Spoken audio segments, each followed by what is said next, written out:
more we got into it, the more we realized, okay, we really don't actually know how to scale this thing very well, and it needs to scale fast because this website's doing millions of page views a month. We don't have a choice but to figure it out.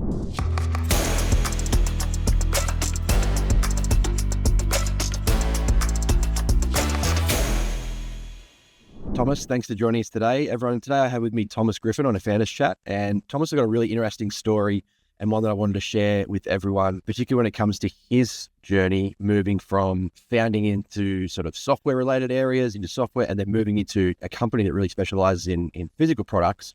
I think there's something to be said about the differences and similarities in running those two different companies. And Thomas has certainly done that over the last few years. So I really love getting his opinion on things. And as with a few of our other founders, Thomas, your venture started right when you were young and as a teenager. Do you want to tell us about that first little business that you launched when you were in your early days? Happy to do that, Luke. I loved trading cards. I was big into the Pokemon craze, and my parents or my dad would take my brother and I to the local bookstore where you could play against other kids and get special promo cards. And I was always frustrated because they seemed to have better decks than I did. And I didn't really like the randomness of the draw of buying packs. And how do I know I'm going to get the card that I need in order to make the deck better so that I can win? I've always had a little bit of that competitive edge. And so I asked my dad, I said, hey, you've sold some stuff on eBay before, right? And he said, yeah. I said, I think I want to sell some of my cards on eBay. And he said, well, you're a little too young to do that. And I said, well, I think you could help. I think you could figure out some way to do that. And so we began selling them through his account. And before I knew it, I was making a lot of money as a 12-year-old. And what I discovered is I liked the business of selling and trading cards more than I actually liked playing the game. And so then I would get good cards. I would, have a deck, I would win, but then I would trade with kids to get better cards that I felt like I could sell and I could flip. And before I knew it, I'd made $10,000 or $15,000 through middle school, which is a lot of money. And I was a power seller on eBay. I had an operation employing my younger brother to help me pack stuff. I was going to the post office 6 days a week.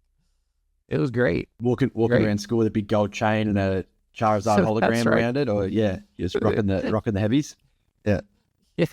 I certainly did not have great money management then, but I learned it after that. Yeah, fair. And how long did that take you through? Like you went through high school and then you were sort of like wanted to stay in that space? I started around 12 years old to around middle school. I got all the way into the middle of high school continuing to do it. And then I got a little more interested in girls and dating than other things, running the business, but the entrepreneurial spirit never quite left. That's great to hear. And yeah, like I said, my son's always looking for new ventures at the moment. Mm-hmm. It's great to see that spark in him. We've got a 3D printer. He loves coming up with little designs to print and then try and sell to his mates. He's got the trading cards as well. He's never really got into the Pokemon trading cards game itself, but the actual collection of, and like you say, trying to find the rares, things like that, I think are more social media now. Everyone's wanting to do it. Sounds like you might have hit your stride a little bit too early for the whole, I see the channels at the moment that show people unboxing and doing all those. It's just amazing to see. Yeah. I remember the first time a friend of mine, he told me about, I'd bought a box. In fact, it is kind of wild. I found a box of first edition Team Rocket Pokemon cards on Amazon. And this was probably 2012 or 2013. And I got it for a couple $100. I thought, oh, that's a great deal. And we unboxed it and he said, hey, you ought to take like a video of this with your phone and post it to YouTube. I'm like, why? Who wants to watch this? Like we're sitting here eating pizza and opening cards. I mean, I'm a young or mid-20s who wants to watch me do this. And I did not realize what kind of phenomenon it would become, nor how much that box of cards will be worth post-COVID. So, it almost sickens me now. Yeah, I wish I could. Have you ever gone back to the house you grew up in and just rummaged through the cupboards looking for an unopened pack somewhere that you thought you might have dropped or left behind? Oh, I've definitely done it. I've had dreams and thought, it's right there. If I go into that dresser drawer, I'm going to find it.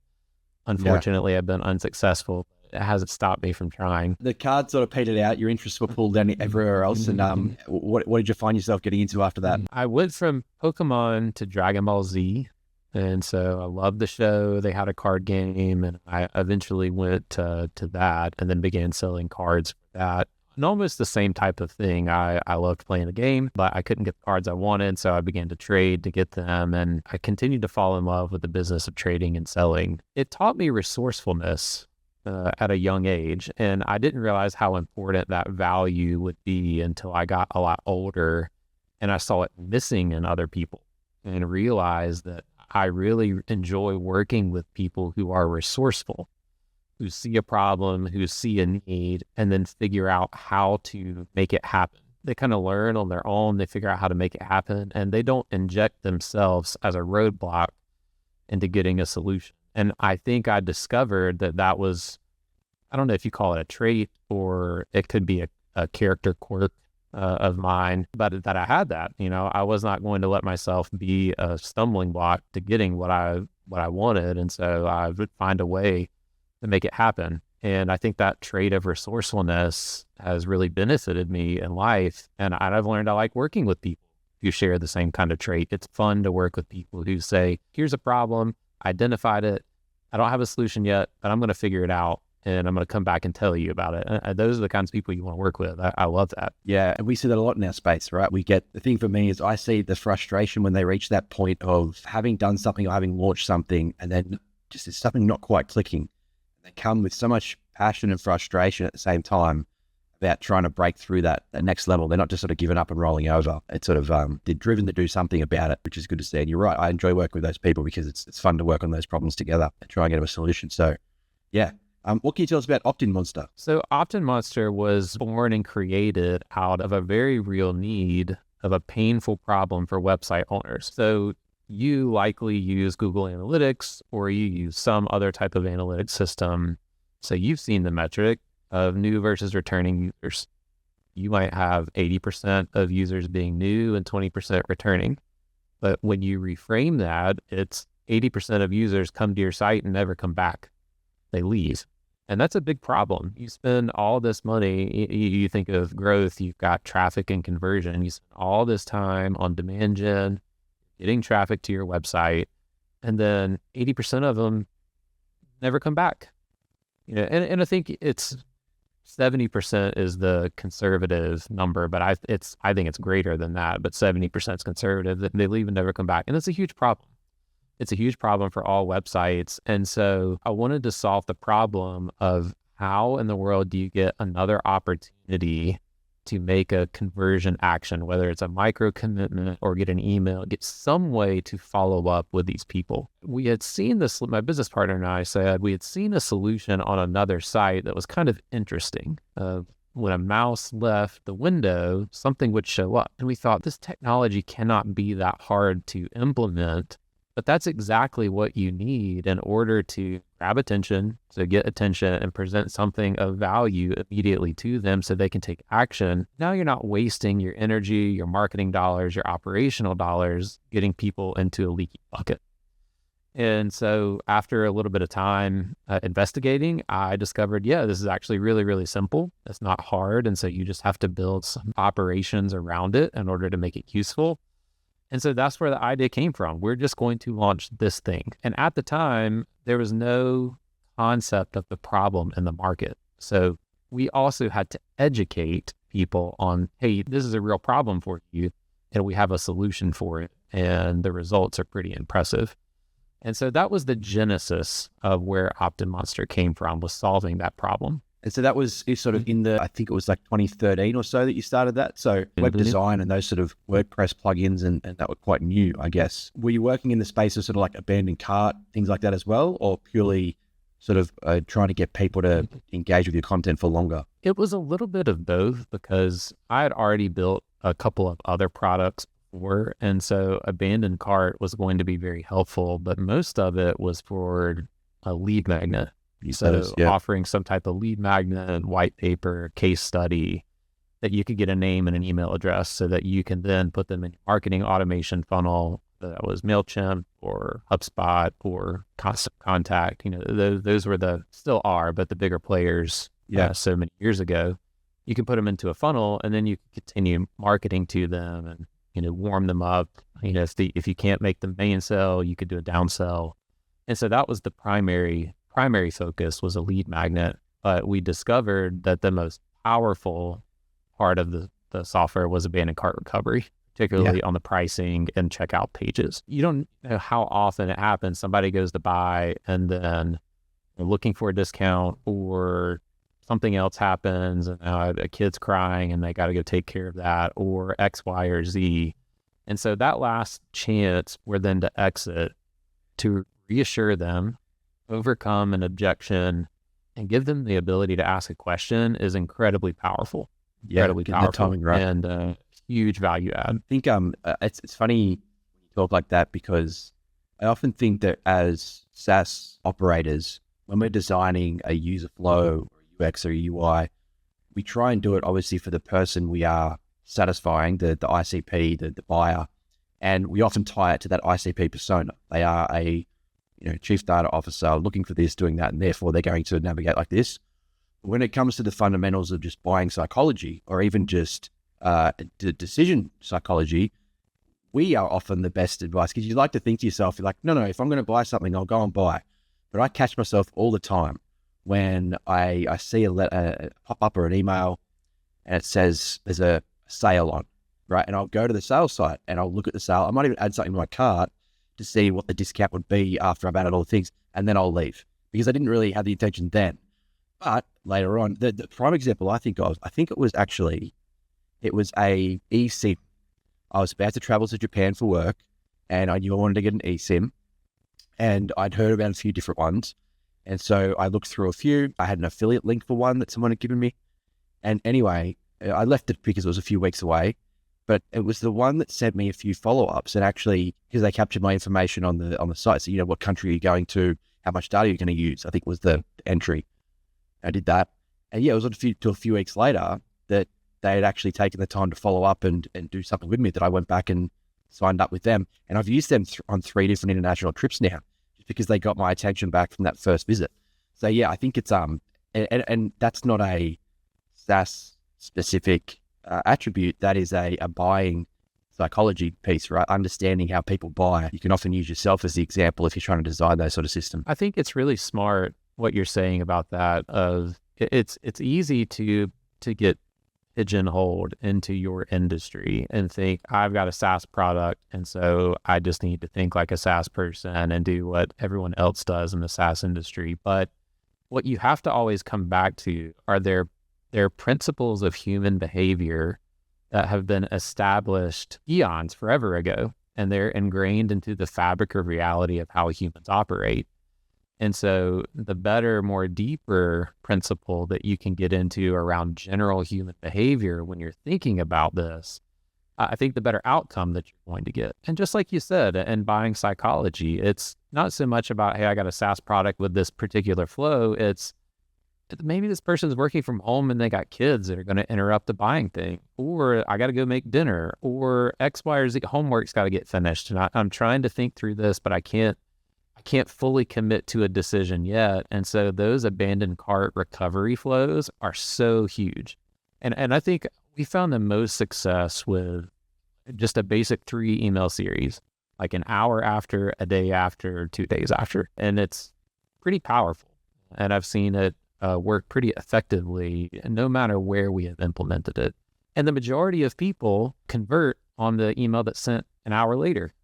Because most of the time it's some distraction, something comes up, they wanted to check the discount, they're not quite sure, they need to send this back to somebody else, they need to get an approval. And so that little nudge that you send to remind, hey, you were going to buy this. Look, life happens. We get it. I got the link. Don't worry. I talked to my guy. I got the link. You can go right back to where you were. Here it is. Click it, and you can continue moving forward. I mean, just little things like that. And talking to them like they're a human, man, it works really, really well. Yeah, I think so. I think people probably underestimate the impact of just doing that as well, and that follow-up, get in front of the right people. But so Thomas, you launched OptinMonster. You come up with you hit a few hurdles in the early days. Not uncommon to start up in SaaS, I guess. But do you want to talk to us about a few of those hurdles and how you forged through them? Yeah. So the truism, you don't know what you don't know, is quite true. And now that's never stopped me from trying what I didn't know, but it certainly has impeded progress when I've run up against that, maybe what you call stupid tax. We wanted to, I think we've been influenced maybe by, like many others in the SaaS industry, 37 Signals and Basecamp, they're kind of the father of SaaS. And so we had been influenced by that, and we thought, like we really should go this route. I think this is good for us, but I had just been in WordPress and development, and I was building a product to distribute to customers' websites, and then they would handle the load. But with SaaS, you're the one responsible for the load. And I mean, it seems trite and trivial to explain it that way, but it's important an important distinction when you've got one customer versus 1,000. And a lot of them have different traffic requirements. And so I did my best. I found some other people who kind of thought they knew how to make it work. And I spent 9 months building this and launched it on a single website, WP Beginner. And it did not take long for it to crash the app. I thought, what in the world? Like, it's not supposed to do this. I didn't think it was supposed to do this. And the more we got into it, the more we realized, okay, we really don't actually know how to scale this thing very well, and it needs to scale fast because this website's doing millions of page views a month. We don't have a choice but to figure it out. And as we continued to look into it, we just realized we don't know what we don't know, and we're not going to be able to do this. We need to pivot. And so we did. We pivoted to making a WordPress plugin. We thought, well, we know it will sell in the WordPress market. So it took me about 3 weeks to transform what I had built into a WordPress plugin and to push it out to sell. And fortunately, again, the problem was just as real for WordPress sites versus any other site. And so we quickly found traction. We quickly found people who wanted to buy it. And we quickly discovered that we were right and directionally correct in going SaaS, because so many people were saying, hey, I want this, but my site's on Magento. I want this, but my site's on Joomla. I want this, but I'm using Wix. I have my own HTML website. I've got Squarespace. How do I use this? And we just said, well, it doesn't work. And it became the impetus for us to, okay, we tried it once. We now have vetted that the problem is real. The solution is real. It's providing value. We're going to spend time again to invest and find somebody to help us figure out how to get it to SaaS. And that's how we did. And then we eventually launched a SaaS 2 years later. So the competition must have been quite thin at the time. I'm just thinking of that process. So you launch on as a WordPress plugin, you then have it, mass adoption, but people are finding out that it's not working for their particular site. So they're looking for a solution. They find yours, regardless of your messaging, they're downloading or starting to engage with your service, and then going, actually, no, it doesn't work. How did you get that feedback in the first instance? Was it people actually just telling you, or what was the feedback loop for you to say, wow, look at all these downloads, and all of a sudden, well, hang on, actually, they're not the people we thought we'd get? That feedback loop was, it's quite painful for us because we had to issue so many refunds. Luke, I think at one time I remember seeing a third of refund requests or more were because people just couldn't use it on the site. Yeah. Not because there's any problem with the product, not because it couldn't bring the solution they needed. It's just they literally couldn't use it. And the more we stared that down in the face, the more we thought, well, this is just for people who are taking action to buy. How many people are coming and reading or know about it and aren't buying because they have discovered ahead of time that it's not going to work? Yep. And I think we knew at that point, we have got to figure this out. And you're right, to go back to your question, competition was pretty thin. In fact, we trademarked the term, copyrighted the term exit intent because nobody, we were the ones that popularized it. And now anybody in the marketing space understands what that is. Absolutely, yeah. But that's the term that we copyrighted and we kind of invented for this was exit intent. And so competition was pretty thin, but it quickly grew once people found out how powerful the solution was. And there was nothing that we could patent or trademark about this. Anybody could buy it, but we just wanted to be the best solution in the market. And so we did. We're the best solution for WordPress. And then we launched out into SaaS a couple years later and became the best solution and the most affordable and value-added solution in the market. And I still believe that's the case today. You're right. I was in HubSpot with a CTA last week, and the little toggle came up, trigger on exit intent. You're like, yep, trigger on exit intent. So it pops up when they move off to the screen. That's really interesting. Yeah. How did you grow your funnel in those early days? Were you writing blog posts? Were you promoting? What were the marketing channels that you found most successful? So in the early days, again, we'd run the site wpbeginner.com, which was the largest free, and still is, largest free WordPress resource site. And so we had a natural traffic acquisition method. And so then we pushed it out to those website visitors. We used a variety of different ways to do it.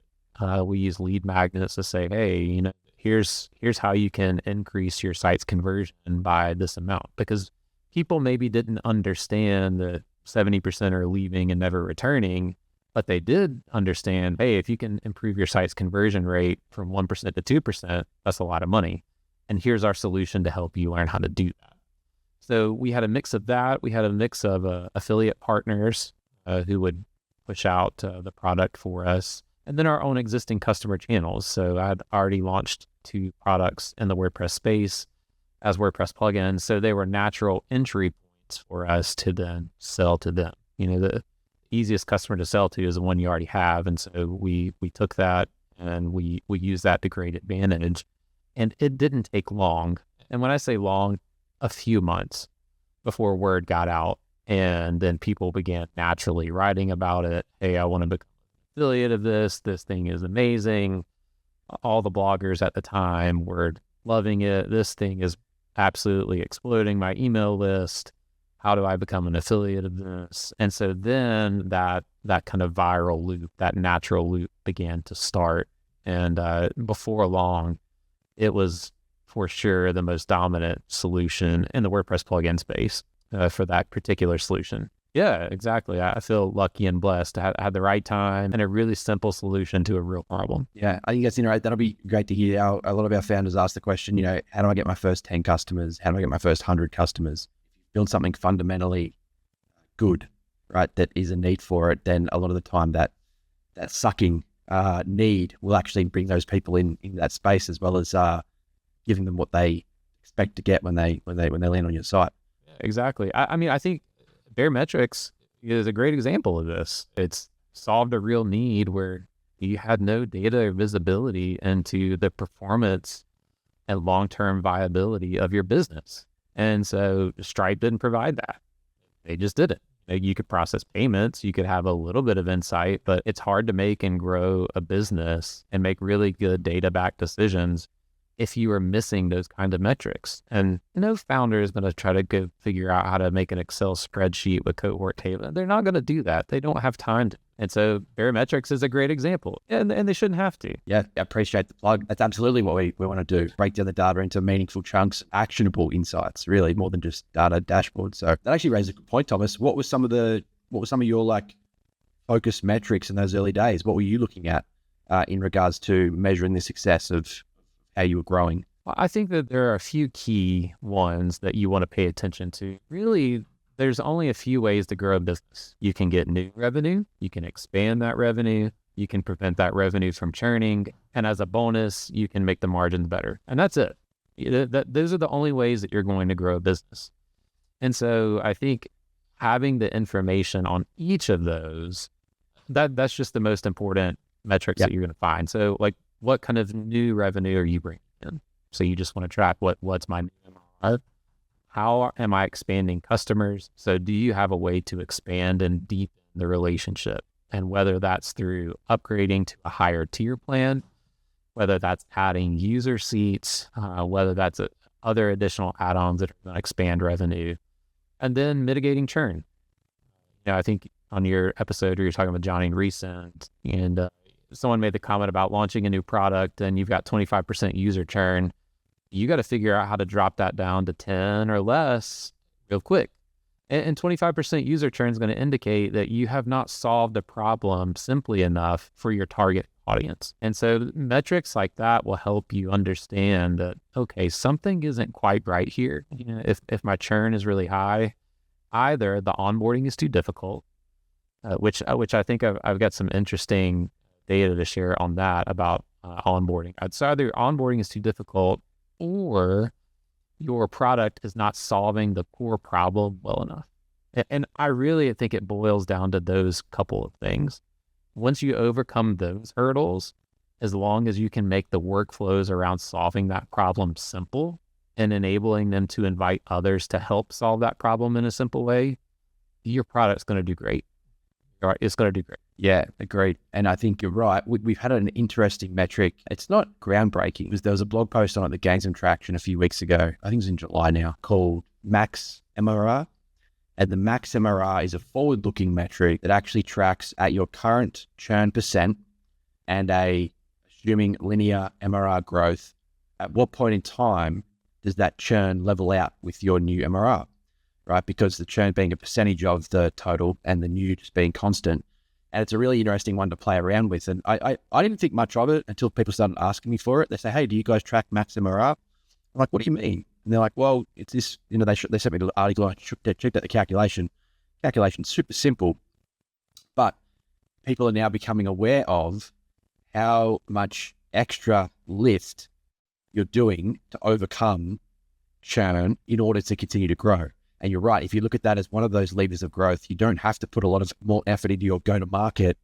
Potentially is just the consistency of messaging, the onboarding experience, and then the delivery of value in early days, right?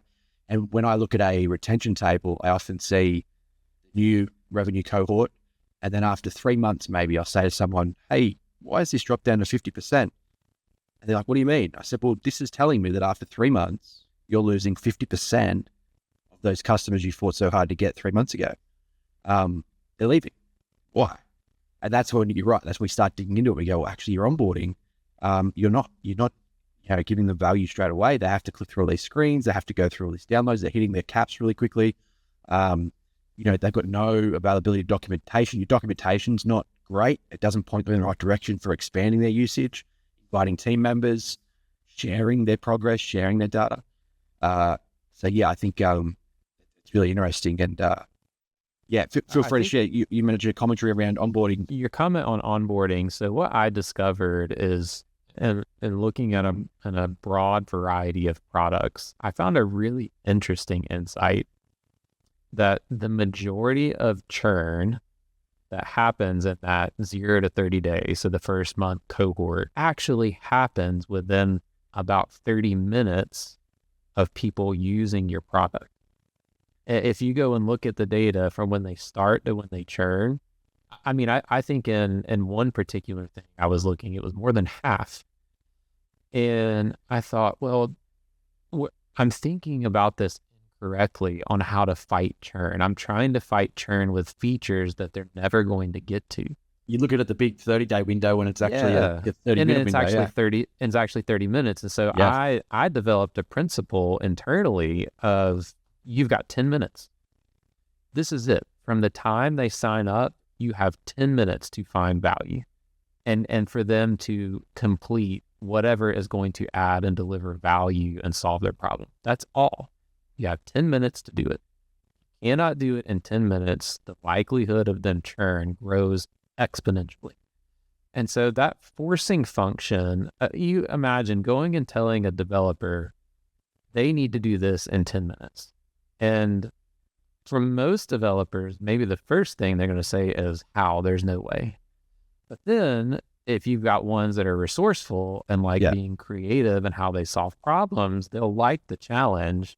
And I think if you find any product that has seen mass success, it's because at a minimum, they have figured out this onboarding piece. At a minimum, they have figured this out. They make it super fast in order to see the value from your product. Because then what happens is that person will go on a journey of discovery out of curiosity. They say, oh, that was interesting. Now let me see what else. Instead of clicking to find the cancel button out of frustration because the one thing they need to do, they can't do it. And so it's so easy to fall into the trap of, oh, I'm going to fix this 90-day churn thing. I'm going to add this feature, and it's because they can't do this or X, Y, or Z in my app. And that's not the problem at all. The problem is they never even got there. because you have not do the made thing. onboarding frictionless enough. Yeah, that makes a lot of sense. I like that 10-minute idea. And that's actually really eye-opening to me too, because we do talk a lot about that first 30 days. That's kind of your first metric when you talk about it. And I often say to people, like, you need a bigger time frame to see trends. But when it comes down to individual decisions like that, you're right, looking down into that level of 10 minutes, 1 minute, 30 seconds of what they're doing, that's pretty eye-opening. Your point around, giving the developers 10 minutes to get to what is it you can do, it actually reminded me of a reframing that I've done with how I speak to developers or even anyone in the business, where I used to say, can we do this? Like, can we build that? Or can we make that work in the app? And they give me all the reasons why we can't. So instead, I started getting frustrated because I wanted to move real quick, right? I want to move real quick. I'm like, why can't we build that metric? So now I say to them, tell me how we can build this. So it's like they're actually already in that forward mind space. And it's not to say that I've made the decision we're going to build it. But instead of me saying, can we do this, and make them think of the negatives as to why we can't, the database isn't configured correctly, the way we render our graphs isn't working that way, I say to them, tell me how we can. And I've actually found that to be a really great mindset switch on doing more with less almost, but just getting them to think in that a different time frame and a different mindset, I think, yeah. That's a really smart way of thinking about how to reframe that question because it puts ownership in their hands. And who doesn't love to own what they're working on? Nobody likes to be told what to do. And the can we almost gets into, well, no, because they say, well, if they say yes, then they know the answer that they're about to hear is, here's how you need to do, okay, then I'm going to tell you how to do it. But if they say, if you ask to tell me how, now the onus of the ownership of the problem is on them. And if they can figure that out and you give them the opportunity to own that, I mean, that's huge. I think every person, we talked about human principles. At their core, every person wants to have dignity, value, and purpose. And so if you can grant some of that in the way that they solve that problem, and that's huge. And I think we could probably both say we've been surprised at some of the ways that those problems have been creatively solved, sometimes even easier than you originally thought. Exactly. No, I couldn't agree more. Sometimes just the way you frame it. Absolutely. Thomas, you've been super generous with your time so far. I don't want to keep you too much longer, but you have had a really interesting pivot from working in the SaaS space into working in a company that's founded in hardware, in GrowRight. Can you give us a quick rundown on how GrowRight came to be and where it is now? So this is a perfect segue into that philosophy around you've got 10 minutes. So I have a friend of mine who's in the gardening space, and he runs a greenhouse. He started a YouTube channel, and his third video went viral for gardening. I think it was how to grow or trim zucchini, something that seemed odd and benign, but it worked really well. He's got great characteristics for being on YouTube. He's what I call an edutainer, super educational, but really entertaining. So I think it's a really, really awesome mix that makes his videos very engaging.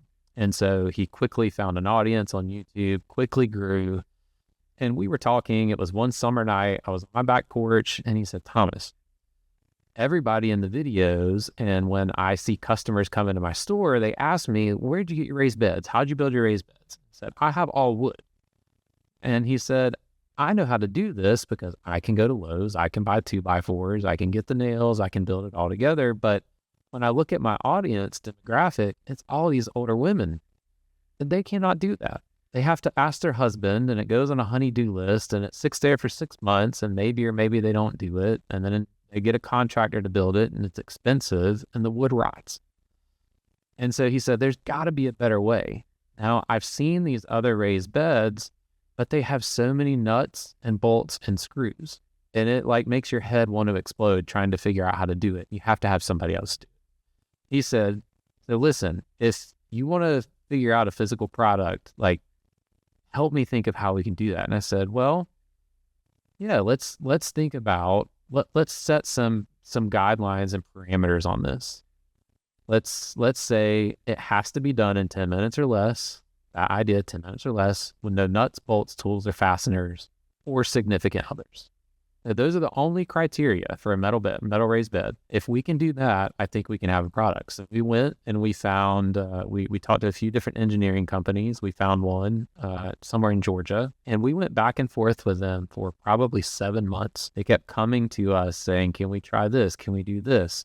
No, this has a fastener. We can't do it. We've got to find a way so these women can build it themselves and they can do it fast. We've got to find a way to do this. And so finally, one guy had an idea and said, well, if we change the pattern of the corrugated metal and we do a punch out here, I think we can have a male and female and insert a rod to connect it. And it will still have the, some of the tempering, the hold power, all of that a nut and a bolt and a screw would have. And so they sent a very crude prototype, like a very crude, cut, pushed out. And I remember meeting with Justin for breakfast one morning. He's like, dude, you should check this out. So I did. I put it together and the rod just dropped in and I started moving it. And we locked eyes and thought, oh, there's something to this. This is it. If we can do it this easy, we can tighten the specs up, and this is going to make everybody go nuts on this channel. The very first one, once we got a prototype, I have a video of my wife building it in 3 minutes flat. Oh, wow. That's awesome. In our living room. And so what we did is we took it to, issue a design and utility patent on it. We went to find the manufacturer, and we put in an order of 600 of them, and we thought, I think we can sell them, but I don't know. But unlike software, you've got cash flow. You've got to come up with the money. You've got to invest it. It's a product, and you hope that it sells. And so we invested in what we thought would be the flagship. We did some reconnaissance on Amazon. We found different metal products in the gardening space to find out what colors sold the best, because it'll tell you X number sold in the past month. And consistently, green was the highest seller. So we thought, well, we can't go wrong with this. We'll do a green color, just one bed. That's it. One SKU. And I remember it was on a Thursday. He created a launch video, and it was a pre-sale. We didn't even have it in, let's pre-sell it and, we'll see how it goes. We sold out the entire thing of beds in less than 2 weeks and could not believe it. We thought we were onto something, but we didn't understand how much we were onto something. And the feedback was nothing short of incredible. It grew from that to every person that was buying was telling their friend, they were sharing on Facebook, how in the world do I get this? This is amazing. And because it was so easy, they kept coming back. They kept coming back and buying more. So we had one person start with one bed and bought 17. And these are not, low ticket items. They're talking $160, $170 a unit. So to order 17 is quite a large order. And so ever since then, we have then been working on the manufacturing and logistics piece so we can fulfill demand. And we are now a year and a half in, and we still can't figure out demand because they sell so fast. It's a really good problem. And it goes back to the principle that I shared, that onboarding principle, or for us in the physical product, the assembly, all of that knowledge that I had working in software for so many years, applying it to a physical product and saying, it is not acceptable until you can do it in 10 minutes or less. Only then will this be acceptable. And it sells itself. All we have to do is just show people visually how much better it is. And once they get it and they put it together, they experience it for themselves. So it sells itself. I think it kind of ties into that concept of time to value, right? But I think with a physical product, you also have this sense of achievement that you want to get to, because you can get frustrated if you're trying to assemble something and it's taking forever. You think you're doing it wrong. You think it's not the right fit. But if you're able to do it, see it, and then stand back and go, hey, look what I just built in the quickest amount of time, that's great. I know, I love it. You always get a sense of achievement when you finish putting something together. It's amazing. Wow. He had a call to his greenhouse one day, and it was a lady. She's 78 years old, and she called and just answered the phone. And he said, hey, I'm Justin. I can't remember her name, but she said, I just want to thank you for making this. I've had one of your competitors' products in my living room for I can't tell you how long, and I just gave up because it had so many nuts, bolts, and screws, and I couldn't do it. And she said, I got your product and I built it in 15 for her. It took me 15 minutes. Yeah. And she's like, I just want to tell you, thank you so much. Like, gardening is so good for me. I love it. My husband's passed away. And so this is something that's really important and special to me. And you've empowered and enabled me to do it. And I think there's something about that, like the tangible Absolutely. delight Yeah. that comes from serving somebody in that way with a physical product is hard to match in software. But it's really, really neat to see what can happen when you solve that problem in a real simple way. And it makes a meaningful difference for somebody. That is so exciting and so fulfilling and rewarding for me. Yeah, that's great. Yeah, I really love that idea. And I think I was going to dig into some parallels between SaaS and GrowRight, but you've kind of really nailed it on the head. We've talked about, that time to value, do it in 10 minutes. I love that concept. I'm going to listen back to this and figure out some hooks there, because I think that idea of can you do it in less than 10 minutes, it just forces a different frame of thinking in product development, in solving a problem, It really getting in does. front of people. We talked about, cash flow constraints that you said about the long time it took to get the engineering back and forth. Same thing in SaaS, really, but obviously the actual provision of physical parts and hardware and your logistics and your supply chain, greater stress on the physical product. And then, that feedback loop of being able, and you've almost had parallel success in that your original launch, you were relying on that viral feedback loop and people sharing affiliate links and going through that internal network flywheel. And you found the same thing with GrowRight. You fundamentally good product that people are happy to talk about and want to talk about.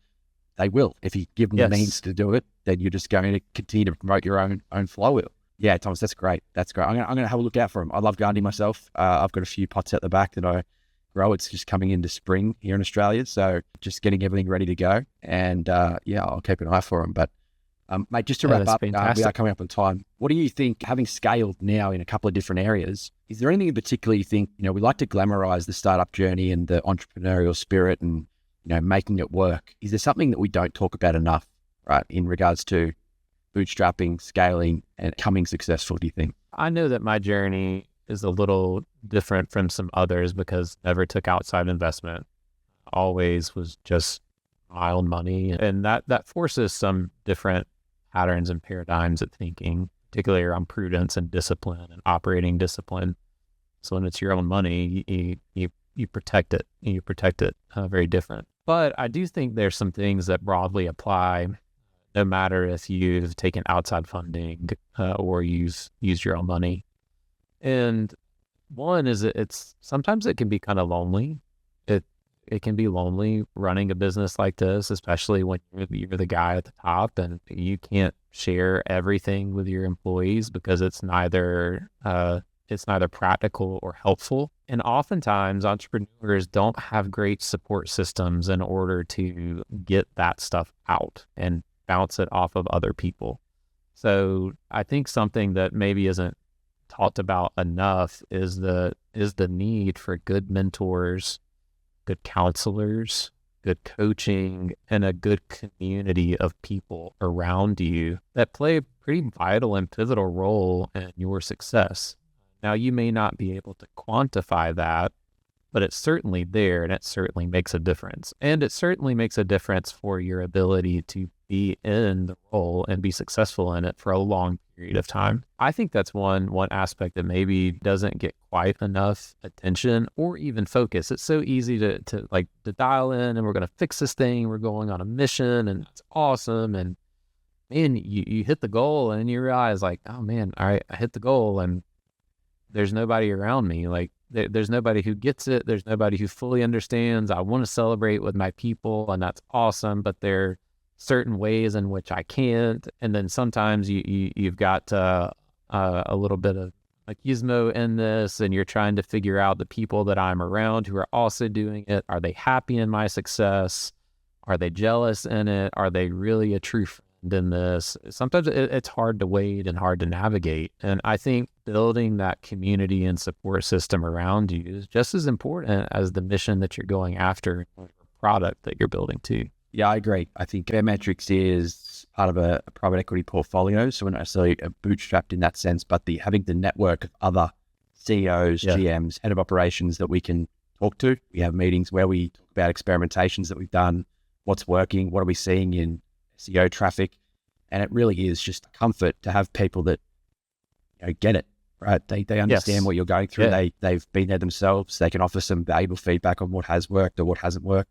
And it's not always going to apply across, different businesses, but at least you've got someone to talk to about it, I think, which is an important thing half the time. Yes, really Yeah, is. that's great to hear. Thomas, thank you so much. You've been super generous with your time today. I've really loved talking to you. I love the whole journey from simple trading card game all the way through to assembling a minute garden beds. That's amazing. I'll keep a lookout for them. Yeah, if I can ever be a resource to you, please reach out, let me know. And I'd love to stay in touch and keep an eye on where you're headed next. Yeah, well, Luke, thank you so much for the time today and having me on. It's an honor to be here talking with you. I've thoroughly enjoyed our conversation, and I wish nothing but the best for you and for Barometrics. Awesome. Thomas, thanks so much, mate. We'll talk again soon. All right, that sounds great. All right, catch you, mate. Bye.